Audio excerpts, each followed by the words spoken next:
avec les recettes et astuces de Catherine Fructus qui nous a fait le plaisir de venir sur le plateau de Fait l'été. Et puisqu'il fait très chaud, ça y est, l'été est enfin arrivé en Provence, et bien elle va nous donner, Catherine, quelques astuces pour supporter justement les grosses chaleurs. Oui, il fait vraiment très chaud, ça y est, on y est.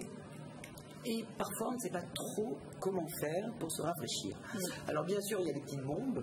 Ouais, les brumisateurs. Les brumisateurs, mais il y a vraiment des vieilles astuces qui marchent remarquablement bien, dont une que je vous conseille absolument, car elle est d'une efficacité redoutable. Quand vous vous rendez compte que vous avez vraiment très chaud, vous trempez vos coudes dans de l'eau très froide. Alors, soit vous êtes chez vous, vous prenez une bassine ou vous remplissez l'évier ou le lavabo. Si vous êtes à votre bureau qui n'est pas climatisé ou voilà, ben oui. Alors voilà, donc vous faites simplement couler le robinet et vous laissez vos coudes sous l'eau du robinet pendant 1 minute. Et votre corps se rafraîchit, c'est instantané, vraiment. Donc ça, c'est absolument à essayer parce que ça fonctionne de façon incroyable. Ensuite, il est une autre vieille astuce qui consiste à manger un yaourt nature. Alors, parce qu'on disait, et je pense qu'on le dit toujours d'ailleurs, que lorsqu'on a très chaud, si on mange un yaourt, ça rafraîchit le corps. Et si on a très froid et qu'on veut se réchauffer, on boit un verre de lait. Donc là, il s'agit de se rafraîchir, donc on mange un yaourt nature. Et boire un thé très chaud, par exemple, comme on le fait dans les pays du Maghreb, un thé à la menthe, très forte chaleur, oui, c'est tout à fait possible. Ça fonctionne aussi, mais là, les trucs que je vous donne, c'est vraiment, vous avez vraiment chaud et vous devez vous rafraîchir très vite. D'accord. Ensuite, bien sûr, si votre enfant, vous sentez qu'il a très chaud, déjà, vous pensez à lui donner à boire très souvent, et vous essayez de lui mouiller visage, nuque et cou le plus souvent possible à l'eau fraîche. D'accord. Pour la maison, après, il y a aussi quelques... Alors pour la maison, bien évidemment, il est de tradition en Provence, et c'est bien pour les touristes qui ne le savent pas forcément, on ferme volets et fenêtres le matin.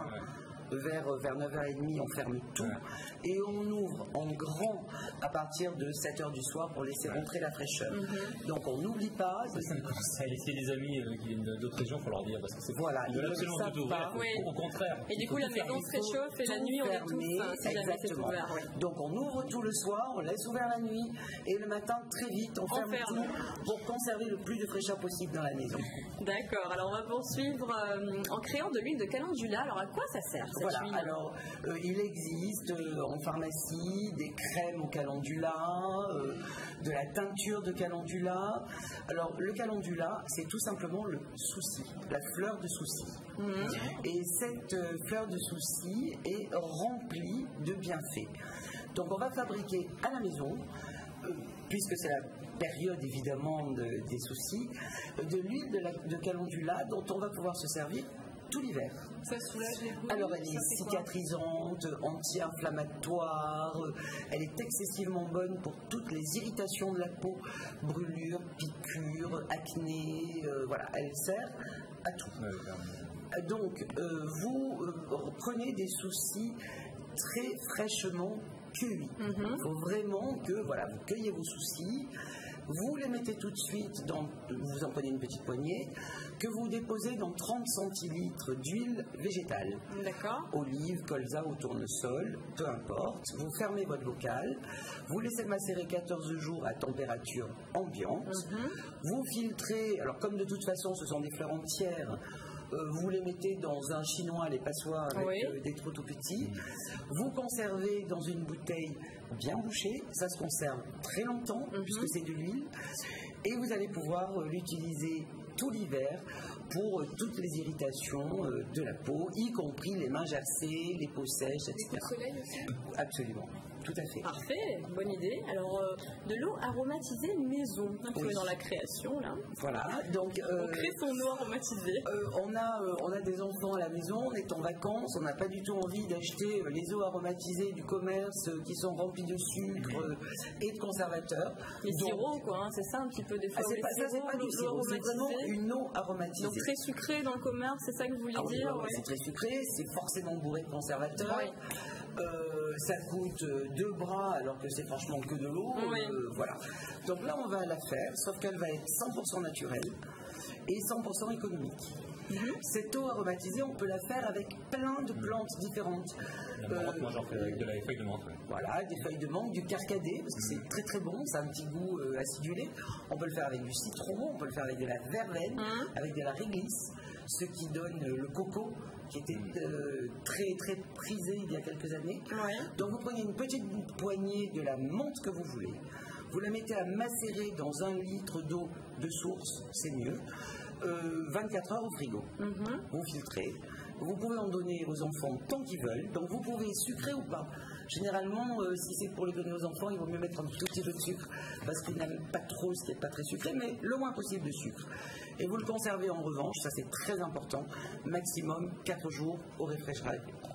Et vous allez vous régaler. Et j'ai oublié de vous dire, un petit détail, c'est que cette préparation-là, vous pouvez en faire des bâtons glacés.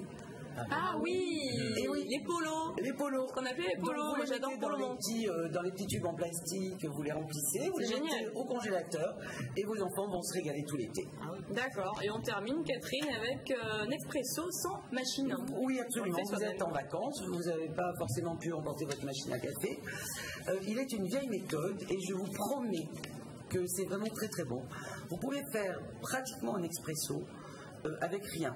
Vous mettez 1 cuillère de café soluble dans une tasse à café. Soluble, hein, pas en potant, soluble. Soluble.